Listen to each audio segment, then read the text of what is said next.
అయినా ఏంది గుంట ఇది? రాజంటే మగ గుంటగాడు, నువ్వు ఆడగుంటవే కదా. ఇల్లులా ఉంటే కడుపు కన్నం ఎట్లా పోతుంది చెప్పు? అసలు ఏం మాట్లాడుతుంది ఇది? అంటే తను హోటల్ మేనేజ్మెంట్లో మాస్టర్స్ చేసిందనమాట. మాస్టర్ చేస్తే మరి మున్సిపాలిటీలా బిహేవ్ చేస్తుందా? అంటే రూట్స్ నుండి అన్ని పర్ఫెక్ట్గా ఉండాలని ఇలా బిహేవ్ చేస్తుందన్నమాట. Where you done your masters? మా మాస్టర్ గాడు వేస్ట్ గుంటగాడు. కస్టమర్ ఏది చెప్పినా చక్కగా చెయ్యనే చెయ్యడు. రోజు అందరూ పొల్లు పొల్లున తిడుతూనే ఉంటారు.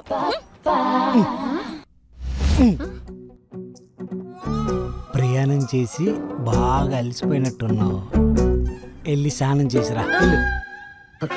స్నానం చేయడం ఏంటి? ఇప్పుడే ఫ్రెష్ గా వస్తేను.